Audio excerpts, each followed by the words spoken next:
Bonjour, je m'appelle Yohan Saint-Louis, j'ai 34 ans, je suis président de Martinique Tech et cofondateur de carfoodie.fr.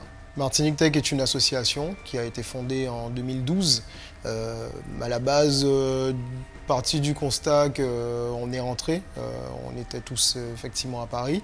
Moi je suis rentré, plusieurs autres effectivement ont suivi et puis on était très habitués en fait à Paris à être dans l'écosystème un peu start-up, à aller dans des réunions, des conférences, des meetings un peu tous les soirs.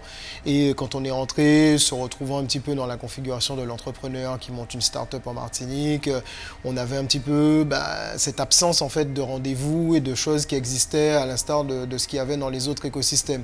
Donc on a commencé à se réunir de façon informelle autour d'un verre, à partager des problématiques d'entrepreneurs en fait. Et puis au fur et à mesure, on s'est posé la question de se dire mais ce qu'on traverse là, il y en a d'autres qui le traversent et qui vont le traverser.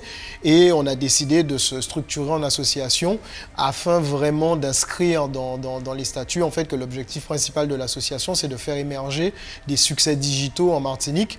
Et on s'est vraiment focalisé à créer plein de choses en fait, de l'événementiel, des actions vraiment concrètes pour faire passer les startups martiniquaises d'un point A à un point B. Si on veut changer la Martinique et le problème de l'écosystème startup martiniquais, c'est qu'il manque de la culture digitale.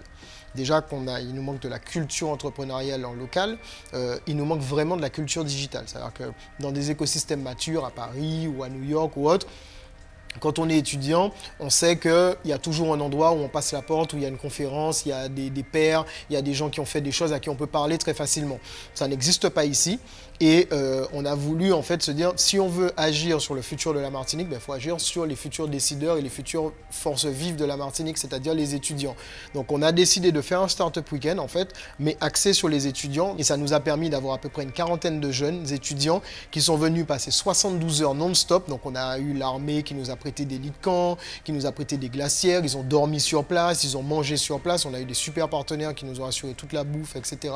dessus. On leur a permis vraiment de savoir qu'est-ce que c'est que de monter un concept, de se concentrer sur un besoin, de faire du mentoring pendant 72 heures. En plus, ça a été vachement intense pour eux. Et c'est vrai qu'ils sont sortis de là, il y a eu pour tous un avant et un après ITSB. Parce que quand on est étudiant, on se dit, bon bah tiens, c'est sympa, et si je montais une boîte, etc. Et puis on va commencer à se parler avec des potes et on va écrire des trucs, un business plan, etc. Mais ça reste du théorique.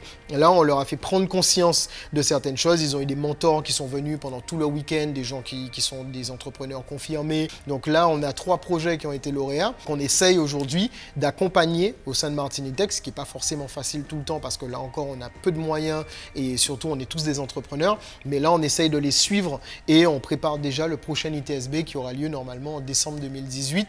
Et là, on devrait faire encore mieux, encore plus fort pour pouvoir vraiment cibler les choses. Puis ce qui est marrant, c'est qu'on a même des parents qui sont venus et qui nous ont demandé pourquoi on ne pourrait pas faire un ITSB pour les adultes. Parce que souvent, on a des salariés ou des gens qui veulent penser à des reconversions et qui là aussi ont un manque d'information en local et un manque d'accompagnement en local.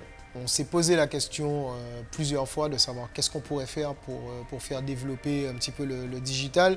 Et je pense que le meilleur moyen, c'est de faire la preuve par l'exemple. Si on a aujourd'hui 2 startups qui explosent, qui sont rachetées à des millions, qui génèrent des millions, qui créent des emplois et qui commencent à peser dans un secteur économique de la Martinique, alors on saura qu'on a fait la preuve du concept et personne ne pourra nous dire que le digital, c'est de la fantaisie et qu'on n'y croit pas et que ça ne marche pas chez nous, etc. Donc on est vraiment focus sur ça. On a dû faire des choix. Il y a des associations qui sont focus sur structurer l'écosystème au niveau des institutions ou autres. Nous, on travaille avec les institutions, mais on préfère être proche des entrepreneurs parce que pour nous, c'est là où ça va passer effectivement et c'est là où le but ultime, c'est vraiment ça, faire émerger des succès digitaux. C'est d'ailleurs très clairement écrit dans nos statuts et on essaie de garder ça comme ligne de conduite.